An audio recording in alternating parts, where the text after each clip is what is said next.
Hello. Hi, could somebody message in the chat room if you can hear me?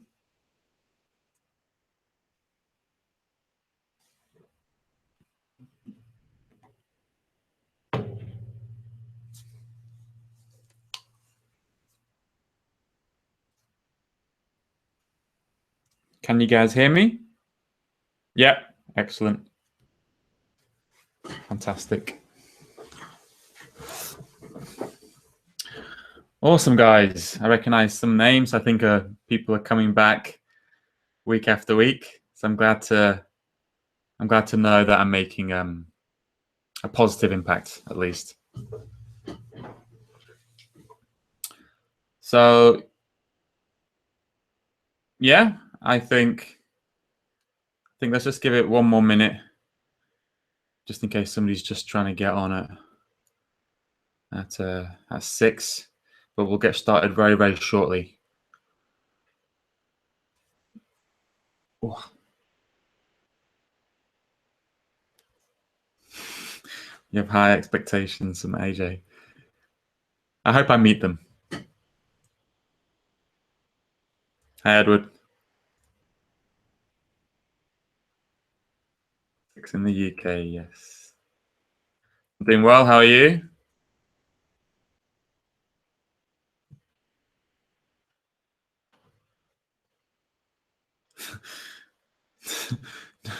No pizza today. Okay. I think it's enough time. I think let's just get started. So let me get everything set up. Oh, let me share the screen. I'm not going to make that mistake again. So which screen am I sharing? Screen 2. So...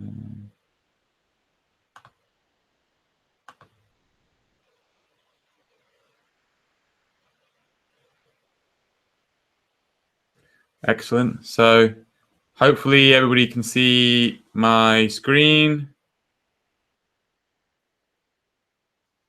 If someone can just confirm with a chat message. Super paranoid after last time. Just want to make sure everything's okay.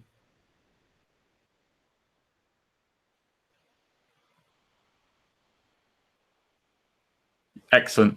All right. Okay, let's get started. So a large part of this presentation is going to be, well, I'll just go through the presentation. Okay. So welcome to this webinar on functional reactive programming in Angular 2. So this is going to be a quick introduction into the concept of functional reactive programming, RxJS, and observables in Angular 2. So the goal of this section isn't to give you a complete understanding. So these subjects are really large. They're large enough to each separately warrant their own courses. RxJS on its own could easily have its own course, as big or larger than Angular 2. Okay. The goal of this webinar is just to demystify those concepts. Okay. Those of you on this call are here because you've probably heard these terms before. Maybe you've even read one or two articles, but you're still a bit confused as to where this fits in with Angular 2 or, in fact, programming in general. And I hope by the end of this webinar, you'll have a much better idea. So in this webinar, I'm going to explain what functional programming is. I'm going to talk about streams and reactive programming, and I'm going to join it together with functional reactive programming. And then I'm going to talk about RxJS and observables, and you'll know how those fit into the concept of reactive programming and functional programming. And then we're going to talk about functional reactive programming in Angular 2 with an actual example of code that we're going to start writing. And yeah, by the end of this chapter, hopefully you'll have enough knowledge to start using functional reactive programming techniques in Angular 2, and with RxJS and observables. And hopefully at the end, I'll send out more details via the email afterwards, but you'll know where to go to learn more on the subject as well, because there is a lot more to learn on the subject.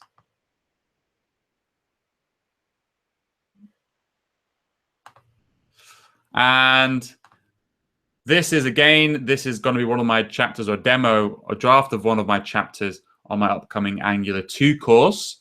You can pre-purchase my Angular 2 course on Kickstarter, and you can get the link by going to codecraft.tv/ng2-Kickstarter. I'll send this out in an email afterwards as well. For those of you who've already purchased something from the Kickstarter, thank you very much. I'm 70% of the way to complete funding, so I'm really happy about that. But still, there's 30% left to go. So if you've already purchased, please feel free to share it to your friends or your other social networks. It does really matter. Okay, enough about that. Enough self-promotion. Let's carry on. So functional programming. So functional programming is a term you've probably heard mention of a number of times. It's talked about in conjunction with languages and libraries built to support it. But we don't need to use those libraries and languages in order to code using functional programming techniques. So to understand functional programming, let's talk about what makes a function. So a function has inputs, outputs, and what functional programmers like to call side effects. So for example, a function like this. Okay, this function has two inputs, A, which is a number, and B, which is a number, and it returns a number, the result of adding A plus B. It doesn't have any side effects. Okay, this one has no side effects at all. Let's have a look at another function. Okay, what are the inputs and outputs of this function? Okay, we've got a function called doJob. It kind of does some processing and it calls a publish function. So at first glance, it doesn't look like it's got any inputs. I mean, the arguments list, the stuff in between the brackets is empty, and it doesn't have a return statement. But it's obviously depending on something, and it's obviously doing something. Okay, so on closer inspection, we seem to have one hidden input, the job queue next function. Okay, this gives the doJob a job to process. And we seem to have a hidden output as well. We have this publish result line. This seems to be an output to our doJob function. So this second function has hidden inputs and outputs. It requires things and causes things.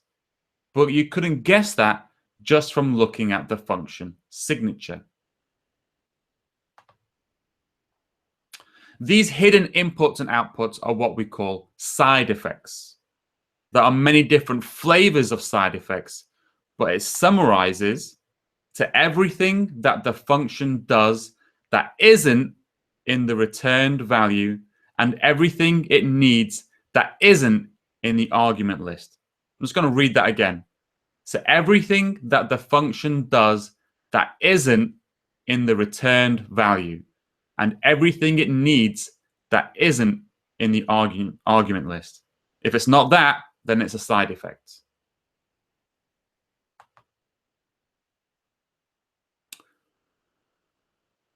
So let's think about it for a second. So the first function signature looks like this. Because it's got no side effects, we instantly have a good idea of what's going on. Testing it is going to be really easy since it doesn't require setting up some hidden inputs and outputs. Reusing the code is also going to be simple because, again, we don't need to worry about these hidden inputs and outputs. We don't need to worry about these side effects. The second function signature looks like this. So without looking at the code, we have no idea what's going on. Testing it is going to be hard as it requires setting up the state of these hidden inputs and outputs and making sure we can tap into hidden outputs. And for those of you who've done kind of a lot of testing in various frameworks, I'm talking about packages like spy or mock. So if you ever use spy, we have to set up these special hooks so that once we call a function, we can see that some hidden output was executed. It's a real pain in the arse, okay? And that's because it's got loads of side effects. So reusing the function is going to be difficult as well, okay? Because to do so means orchestrating with these two other functions, the job queue and the publish queue. We can't just call the do job function and forget about it. We also need to worry about these hidden inputs and outputs. So, but if we rewrote the do job function to be something like this, then we've removed the side effects. We're passing into the function an input of the job queue, and the function is returning the result as the job result. Imagine this. This becomes much easier to test as we can just pass in the input, the job queue, as we're testing it. And then we can test the result of calling do job, the result. We can easily test that in our test code. And also becomes easier to reuse, as just by looking at the function signature, we can reason about how it works. If all I showed you was that function signature, you'd have a pretty decent idea about how this function works and how to test it and how to use it. Okay.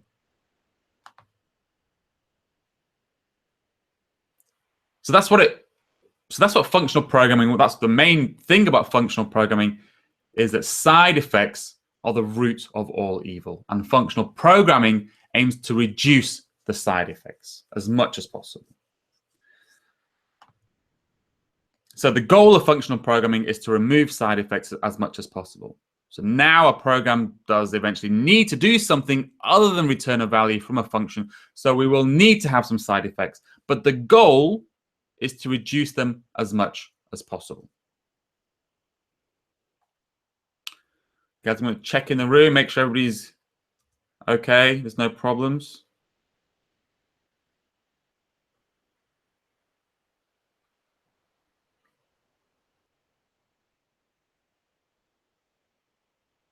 Is everything all right, guys? I see there might be some problems from Christian. Is that just Christian, or is anybody else? Is everybody else okay?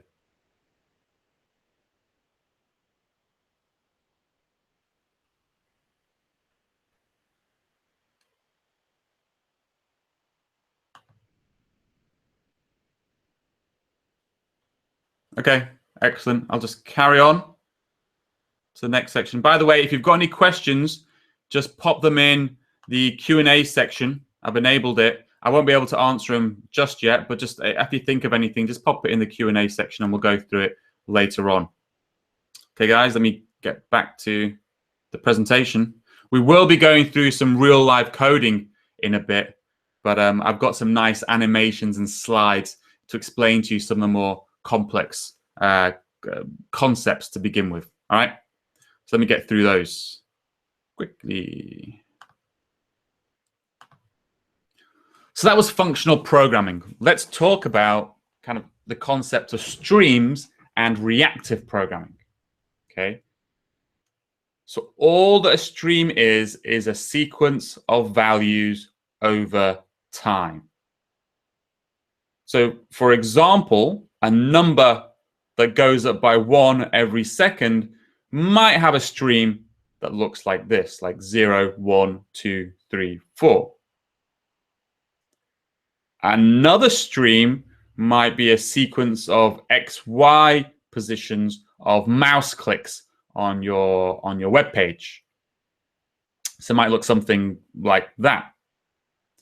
And just as an aside, just as an aside for 1 second, I want you to notice that these streams, they're just arrays. They just look like arrays of things. Okay. So the more you think about it, the more everything we do with the web application can be thought of as a stream. So the data returned from a HTTP request, that could be thought of as a stream. The user interaction with a form on your website, again, that could be thought of as a stream. Imagine all the data that forms the form, and as the user keeps on entering new data, that's just a new entry that gets added onto the stream. That could be thought of as a stream, right? But kind of, let's just dig a bit deeper. What are streams? So let's imagine we have a function called add. So here's our add function again, which takes two parameters, A and B, has two inputs, and returns the sum of those. So to use this function, we actually need to write some code that calls it with some value. So if we had the value of 1 and 2 for A and B, we want to assign it to C, we would need to type C is equal to add 1, 2. Okay. If one of the parameters changed, we would need to explicitly figure out, well, that one of the parameters changed. Some code actually needs to figure that out. And then we need to call the add function again with the new parameter. So if B changed from 2 to 4, something or some code needs to figure out that it changed, and then needs to figure out that we need to call this add function again. Now, for this example, it's really, really simple. But for most of our applications, this can be a bit of a nightmare. So imagine B updates asynchronously, or imagine B continuously updates via a WebSocket or something like that. We'd have to make sure that all the functions get called again in the order they need to get called if any of the inputs to our application changes. But with a web application, all it is inputs that are constantly changing over time. That's most of what a web application is. We've got network events coming back from various requests that we make. We've got the user interacting with the page, creating mouse clicks and movements, hovers. And when we're building these web applications, we basically need to figure out, okay, for this input's arrived, now what are all the functions I need to call to make my application work? Okay, now this input's arrived. What do I need to do? What functions do I need to call to make my application correct and function? Okay, a real nightmare. But with reactive programming, we just think about programming a little bit differently. Check out that animation. Reactive programming, we don't think in terms of functions and parameters to those functions. We think in terms of streams. Okay, A is now, it's not an individual value at one point in time. It's a stream of values over time. And the same with B and the same with C. Okay, and is now an operation that's performed on streams. So add. Okay. We don't call the function add. What we do is we push the values 1 and 2 onto streams A and B. The add function then gets triggered automatically, calculates 3, and pushes that onto the stream C. Okay. So with reactive programming, we don't call functions. We define streams, and we define the operations that should be performed on those streams when a new value arrives and when we just start running our program. One way I like to think about reactive programming, I don't know if this analogy works too well, but one way I like to think about reactive programming is plumbing. A, B, and C are just pipes, and we're just plumbers. We basically go around and connect pipes together with various operators. And then we just start the application running. We start pumping in inputs to the various streams. The pipes and the operators start kicking off. And then they just start automatically pushing and calculating and putting onto other streams. Those streams have other operators that pull from them and push onto other streams. And our entire application is just a whole load of plumbing that we create beforehand. Okay, so now if B changes, if we have a new value of b, if 4 comes along, we don't recall some function. All we do is we push the value 4 on top of the front of the stream b. And because we've set all this up beforehand, we've set up this plumbing beforehand, add automatically gets triggered, this operation. It calculates 5 and it pushes that to the front of the C stream. That's it. That is streams and reactive programming. Okay. So functional reactive programming is the idea that you can create your entire program just by defining the different streams, the operations that performed on those streams, and then subscribing to them and reacting to them. Yeah. So we now build our apps by defining what the streams are, how they're linked together, and what happens if a new stream value arrives. And by using streams, we've made the inputs and outputs very clear and therefore reduce the side effects. And that's what makes us functional, in my opinion anyway. Just going to check in with you guys, make sure everything's all right.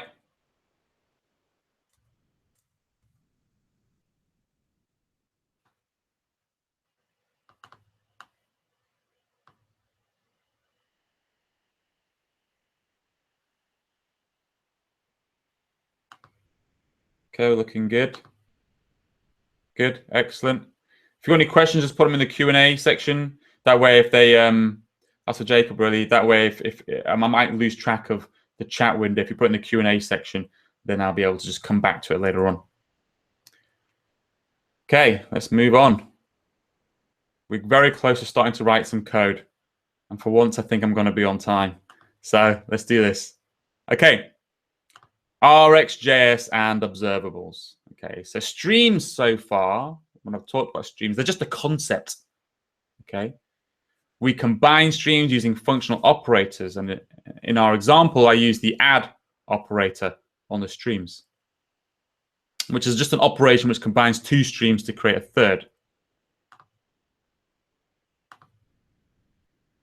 So observables is a new primitive type which acts as a blueprint to describe how we want to create streams, subscribe to them, react to new values, and combine streams together to build new ones. An observable isn't a stream. We use observables to create the streams. We use observables to describe some of this plumbing that I'm talking about. So it's not a one-to-one. Observables create streams on operations on those streams. I'm going to show you with some code in a second. So it's currently in discussion whether or not observables make it into the ES7 version of JavaScript. Okay, it's not even decided yet. It's still in discussion. So, but right now we're still trying to roll out the ES6 version of JavaScript. So even if it makes it to ES7, it'll be many years before ES7 becomes something we can code with natively every single day.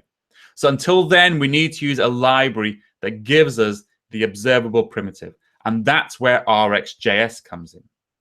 Okay. Once ES7, if observables make it to ES7, and once ES7 gets rolled out, I'd imagine we just drop RxJS. We wouldn't bother using it anymore because it'll now be part of the core feature of JavaScript. But for now, we need to use RxJS. Okay, now let's go start writing some code. Okay, so I've got a plunker here. You know, I think you guys can follow along the plunker if I paste it out. So I'm just going to under there. Okay. So what I've got here is I've just got a simple plunker. I've got an index.html, and in here I'm loading in the RxJS library at the top. And I'm also loading in our own main.js library at the bottom there. And that's all it is. It's just loading in the RxJS, and I'm calling main.js at the bottom. So I've got main.js here. So what I'm going to do, hang on, let me get my notes. Okay, so all we need to do to create an observable I'm going to create a variable called obs, rx, observable. Okay.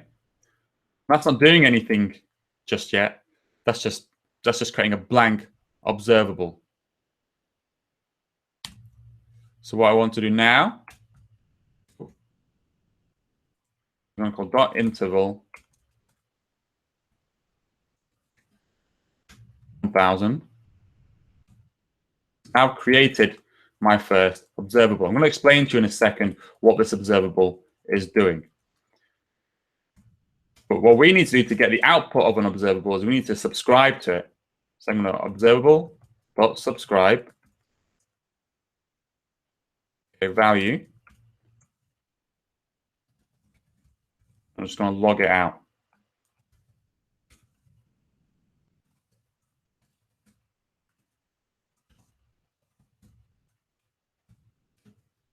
Hopefully that works. If you check in the console log, subscriber 0, 1, 2, 3, 4, 5, 6. Oh, keep on going. I forgot about that. So that's all that's getting printed out, just a number that's increasing by 1 every second. So let me just explain for a second what these first two lines are doing here. Okay.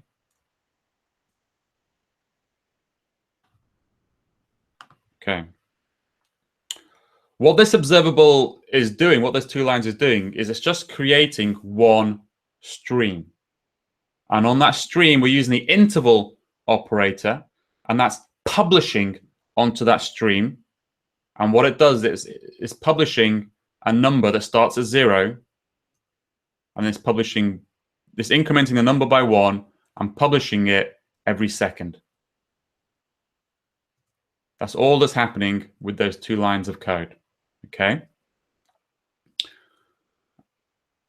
And it's basically keep on going forever, really. So that's all that these two lines are doing. Is we're creating. If you can see, it's not a stream.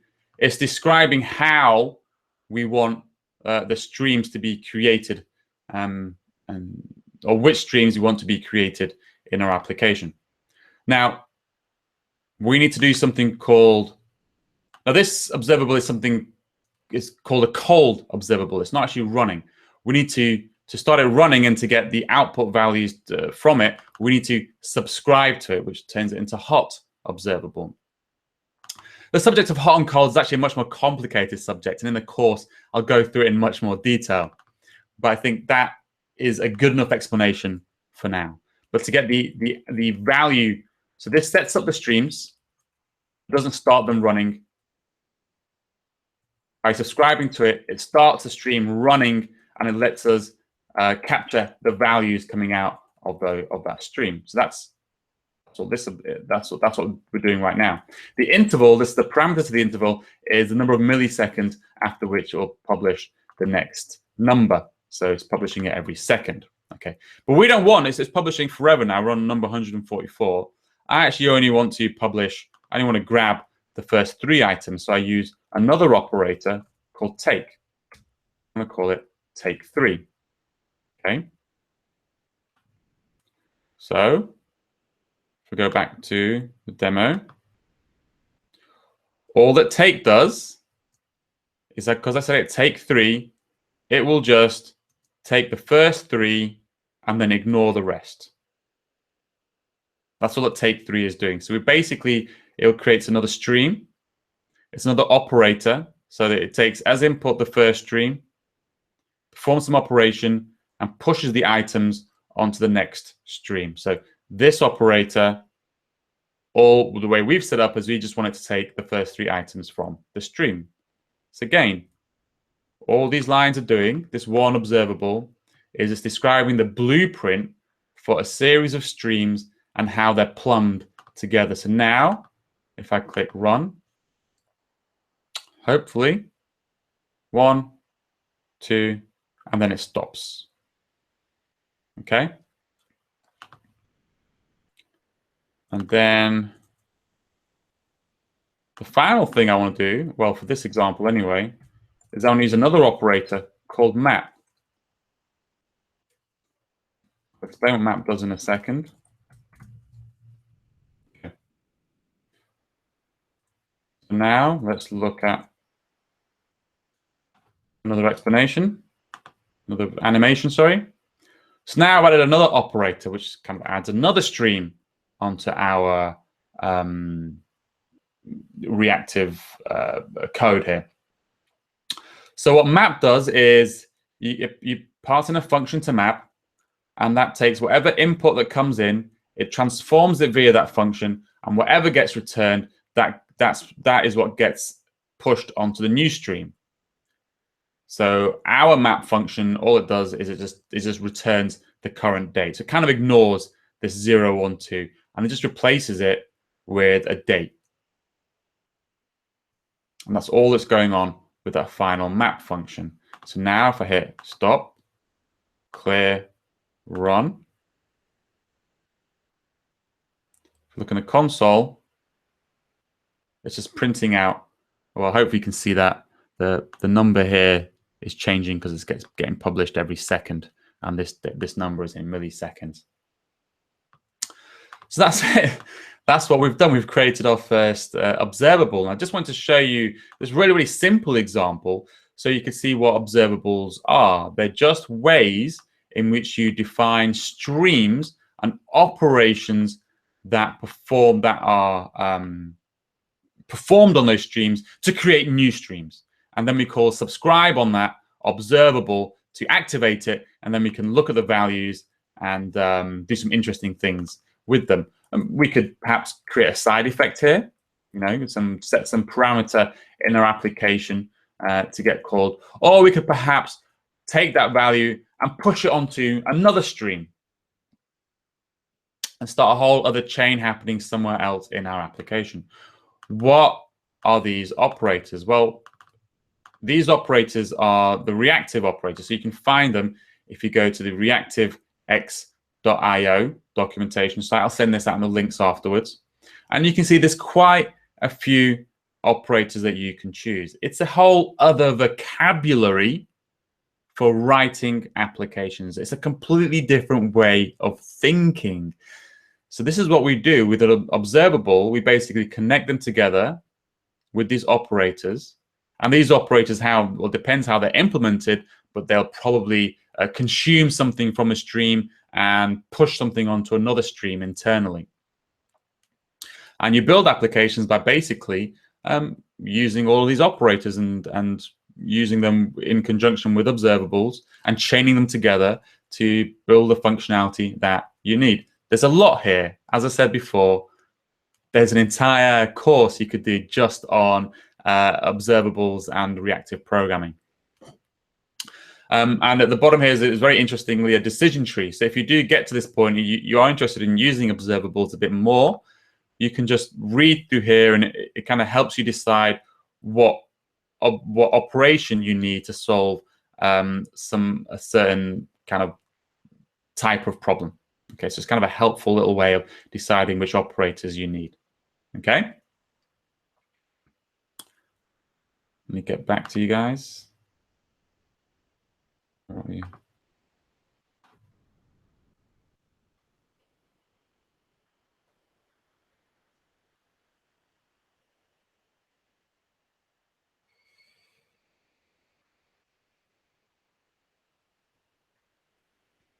Okay, I think everything's all right so far. Okay. Okay, cool. So let's now move on to, we're doing very good for time, actually, my good. Okay, let's actually talk about, so that was just, so all I want to do right now, just to give you basically just a quick overview of reactive programming, just so that now that when I start to show you reactive programming in Angular 2, things won't be so alien or scary, okay? So let's talk about it. Let's talk about functional reactive programming in Angular 2. Okay, so there are a few places in Angular 2 where reactive programming and observables are in use. So we've got the event emitter. So under the hood, this works via observables. Now, for those of you who are with me for the Angular 2 quick start, the event emitter are how we essentially generate outputs for our components. It's also used in the HTTP module, which we've not covered yet, but all the HTTP requests are all handled via observables. And actually, there's also an implementation of forms, reactive forms in Angular 2, also expose an observable, which is a stream of all of the input fields in the form combined. So as the user changes it, that stream updates with a new state of the form. And in this section, I'm going to use forms as an example of how to do functional reactive programming in Angular 2. Okay, so again, we're going to write some funky code. Now, I've got some code here on the screen. This is another plunker. I'll send this out to you guys as well.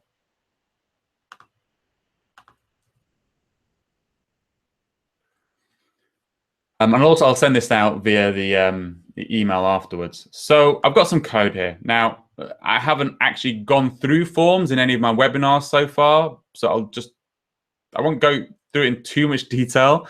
But again, it's just another plunker. I've used this many times before already. We've got the index with the same files as we've loaded up before. And we've just got one component, the form app component. Inside here, I've got a normal Bootstrap form. You can see on the right-hand side, it's a comment form. You've got comment, name, email, and a submit button, which is disabled. So this is just a simple, normal Bootstrap form. And in the form app component, I'm defining a form. Now, I'm not going to go through this in too much detail. This is to explain this, I need to explain forms, and I'm not here to talk about forms. I'm here to talk about reactive programming in Angular 2. But essentially, I'm creating a form using the model-driven approach. So I've got a comment, a name, and an email, which matches the comment, name, and email fields here. Specifically, the comment, name, and email have the required validator. So it's a required field. And the email field also needs to match a specific pattern to be required, to be valid, okay? And what we do then is we basically create a form object with these fields. We give it a name here, this.form, which is a form group. And we attach that to our form via this syntax here. And then when we submit our form, this onSubmit function gets called at the bottom. And all that's doing is it's just printing out form submitted. So now, all I need to do to post this form is put a comment. Hello, I'm a comment, asim, then give it an email address, so asim@asim.com. You can see now the submit button is now available to be clicked. I click submit, and it calls the onSubmit function, and form submitted gets printed. Okay. That's the form. Now, how can we actually use reactive programming with this form? What can we do? Well, hang on. Well, what actually happens here is the form, as long as we're using the form builder, the form exposes an observable via something called a value changes property. So this is an observable. What does this observable contain? Well, to figure that out, we need to subscribe to it.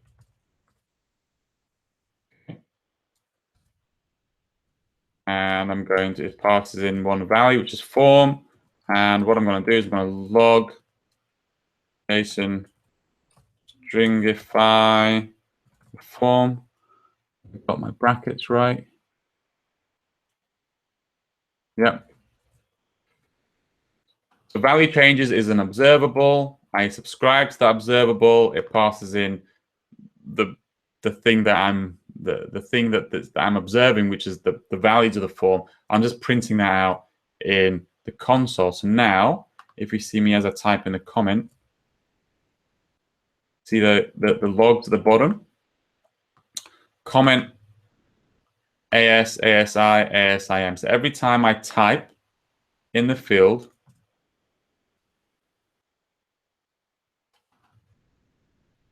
the Angular pushes the value of all the input fields onto the value changes stream observable. We subscribe to that, and then we're just printing that out at the bottom here. Okay, not super useful so far, but let's do something a bit more interesting now. One thing is that I don't really want to react to everything in this form as someone's typing it in. Well, for one part, it's not even valid. So why should I bother reacting to anything if the form isn't even valid? So I only want to react to stuff if I'm getting a valid value. So what I can do is I can use another operator called filter. Okay.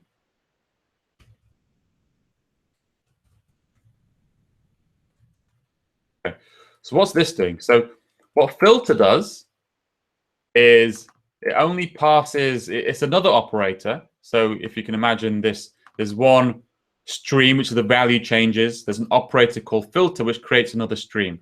The other stream will only get populated with the value of the form if the form is valid. If the result of this function is true, then it will take that value and add it onto the next stream, which we can then subscribe to. So while the form is invalid, it means that it's going to ignore every item that comes from the input stream, and it's not going to bother putting it onto the output stream. If the form is valid, which you can tell with this valid parameter, it's then going to let that value get pushed onto the output stream, which we can then subscribe to. Hope that makes sense.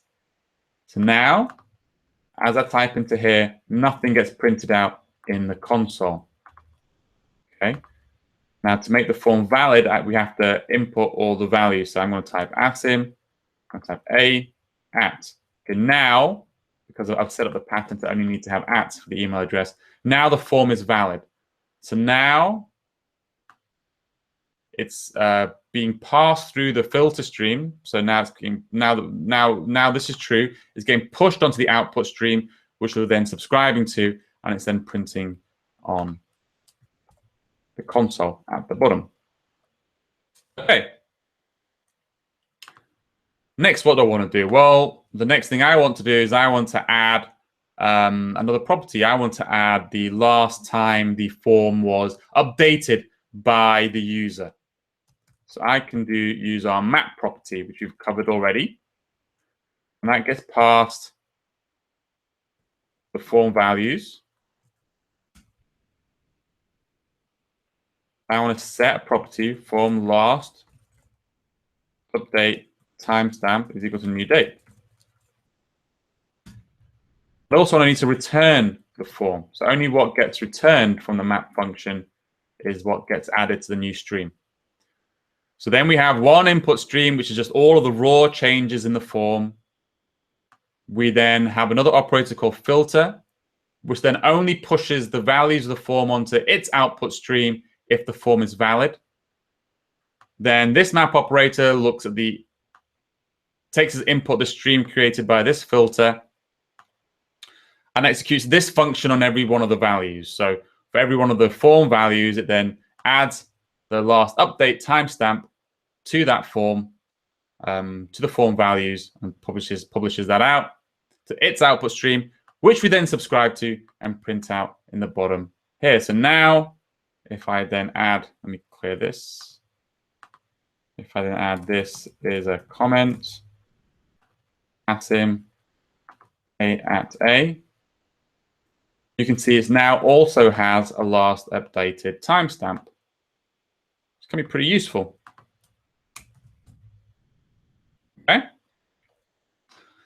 Then kind of another thing I want to do is that, well, this comment form is pretty, if we were just going to take the raw input from a user and then post it on a website, it makes us potentially victims of attack because people could just stick in like script tags and do nasty little things to our code. So what I want to do is I just want to have it so that these script tags, or any tags really, are stripped out of our code, stripped out of the comment as the user types it.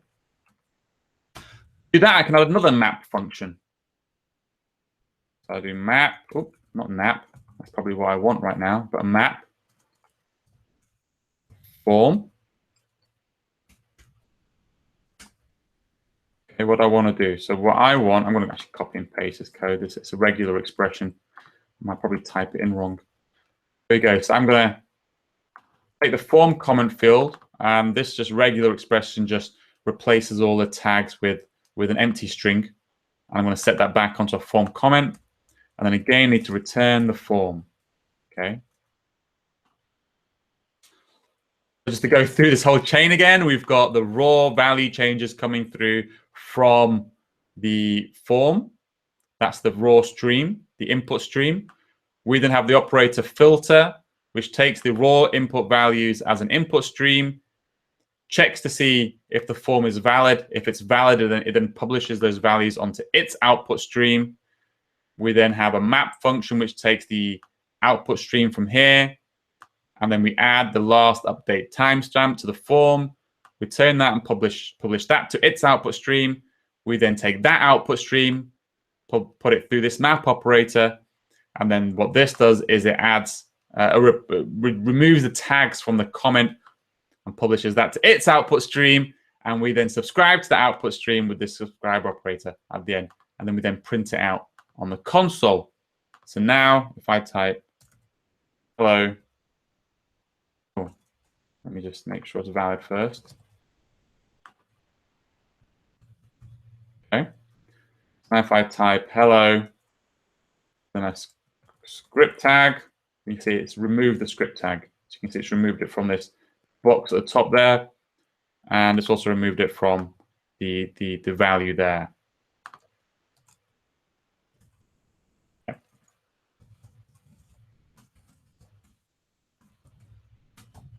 Ooh, and that's it.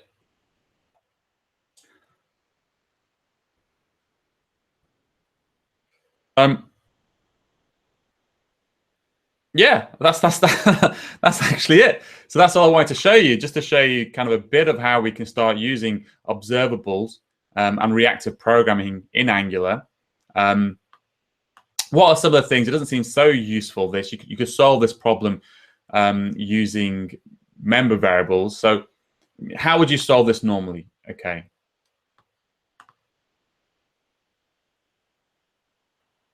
You'd have to possibly store some state variable, some mutable value on your form component. You then have to check to see whenever some input changed, and then perform some validation on that value in your function, or perhaps you just do it when the user hits submit. So that's kind of a useful feature of this observable nature of forms, and it stops us from, if any of you have done Angular, a lot of Angular 1 code, the way we'd solve this kind of problem with Angular 1 was we'd use just a hell of a lot of watches, and it became a real nightmare if your code had a lot of watches, figuring out what the values of certain fields were, performing some validation, changing them, then other watches depending on those watches, and it just became a nightmare to manage all of that. So that's kind of one use case for this in forms. And another use case you could do, perhaps you could store the last edited value of the form, and if someone wanted to undo it, you could have an undo button which just flips back and sets the data back to its previous value. But just generally, it's just a different way of thinking about how you implement functionality. In Angular 2, you can use as much or as little of this as you want. Okay, you don't have to go all out and use RxJS for everything. You can just use it as minimal as possible. Or if you wanted to, you could go all out. And I think it's a great way of learning how to do reactive programming, because it does let you do both. I imagine most people are going to start off with just a minimal amount of reactive programming, and then over time, you're just going to learn more and more, figure out where it's useful, and then just possibly make your applications kind of rely more and more on observables and reactive programming. coming to a close. I can't believe I've actually kept to my time limit. So so functional programming is focused around reducing side effects. Side effects are bad. Okay, reactive programming is about conceptualizing your application as streams and operations that are performed on those streams. And functional reactive programming is about implementing reactive programming with reduced side effects, reduced mutable variables, and reduced state. Observables are a blueprint for creating streams and plumbing them together. RxJS is a library that lets us create and work with observables. And Angular 2 has a few public-facing APIs that use observables, namely the event emitter, the forms module, and HTTP. So as I said, you can use as much reactive programming as you want, or as little as you want. In the course that I'm creating, we're going to evolve an application from one that's implemented normally without using much in the way of RxJS and observables to one that uses observables almost exclusively. So you'll be able to see the difference and judge for yourself which way you prefer. So that's it, guys. Just question time. Let me get that up there so you know where to go to if you want my course. And let's check out the questions. Oh, where have we gone? 1 second.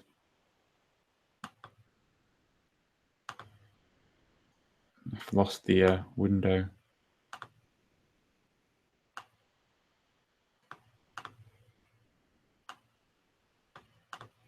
Yeah, so the course will be using, we'll be going through Angular Fire as well. Again, yeah, a great, perfect example of how to use observables.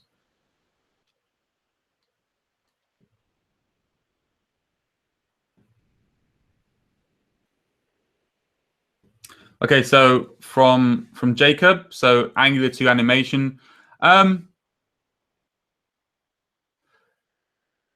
I haven't actually covered animation too much in Angular 2 yet. I'll have to, yeah, it won't be covered right now in this webinar, but it's an interesting thought, actually. I completely hadn't thought about animation Angular 2. I'll get back to you on that one, or I'll put it in the course. Should we unsubscribe from an observable? Well, yeah, of course. If you don't need to consume the values from an observable anymore, you can definitely unsubscribe from it. The observable may still be generating data and running in the background, so you may just need to destroy the observable if you don't want it to be performing any processing as well. That's just something to be aware of.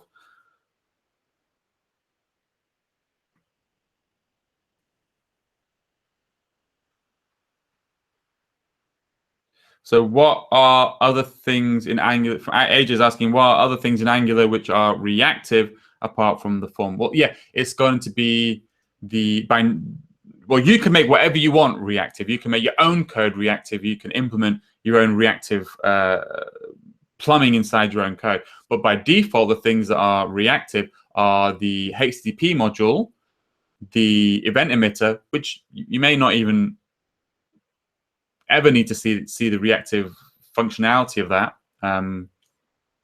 unless you kind of dig deeper.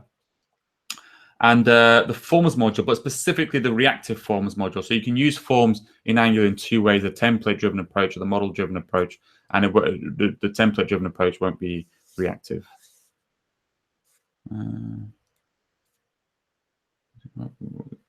S. Baker, what if you move to the next screen? What happens to the subscriber? Do you need to destroy, unsubscribe somehow? It depends what you mean by moving to the next screen. If we're building our application, Angular 2 is all about building single-page applications. So moving to the next screen doesn't mean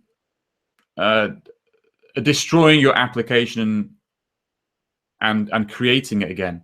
So typically, if you need to unsubscribe, or if there's no need to continue to subscribe to that observable, you could just unsubscribe from it and switch it off, or delete that observable chain. But typically, that's kind of the data of your application, right? That's kind of the guts of it. That's typically just churning away in the background, and your views are just ways in which you're tapping into different bits of that to display it to the end user. So whether or not you subscribe to it, to display something to the screen, you typically need to just subscribe to your observable, get the data, store it in a variable, which you can then bind to in the view. Okay. So you just have to think about how you architect your application a little bit differently. There may be times where you need to unsubscribe, but there may be other times where you just kind of keep the data where it is, running in the background, and then just tap into it when you need to. Hope that makes sense. There you go. Ugo's saying in RxJS 4 it's dispose.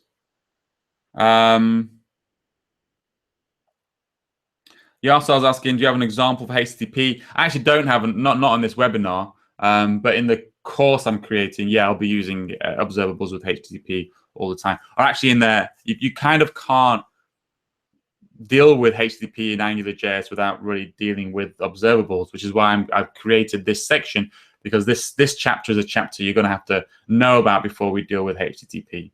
So yeah, in the course we're going to cover observables and HTTP.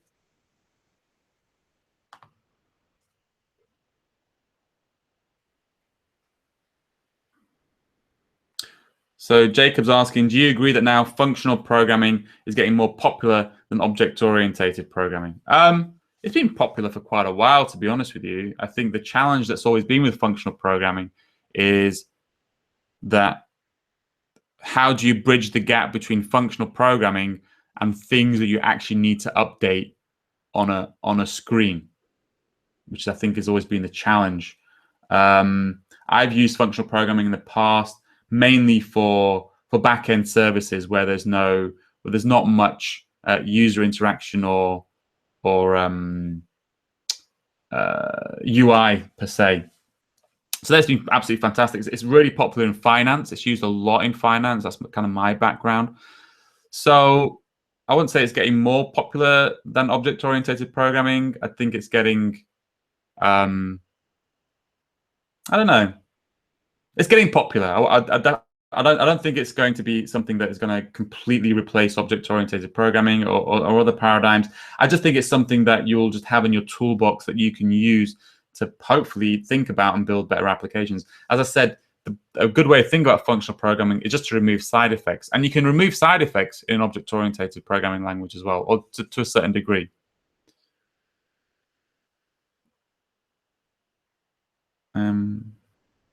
What other frameworks use RxJS? Well, there's, I don't know what other frameworks use RxJS. I suppose it's a library that's used in a bunch of different places. You can use it with React and Redux and Flux to implement kind of that architecture. But as in like, you can use it in combination with a bunch of other frameworks. Angular is the only framework which kind of does everything vertically full stack and has it all integrated together. So to use Angular, you kind of have to use RxJS. To use other frameworks, you can kind of pick and choose which one you want to use. But they could also use RxJS if they wanted to. Hope that answers the question. Jacob, do you use server-side rendering in Angular 2? The course will cover server-side rendering with Angular Universal in a kind of high-level way, mainly because you also need to have a good understanding of Node as well, because the server-side has to be built in Node. But I will kind of cover it in the course, how to do server-side rendering with Angular 2.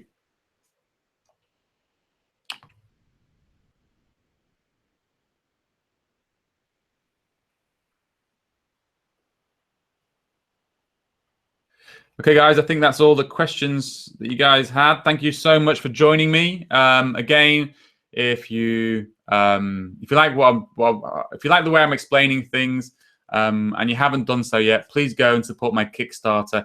If you go to codecraft.tv/ng2/Kickstarter. If you've already supported me, then just please share it on your social networks. We're 70% funded, so we just need another 30% in 15 days, and everything's a go.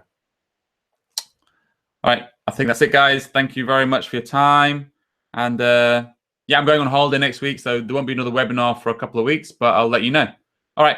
Cheers. Bye.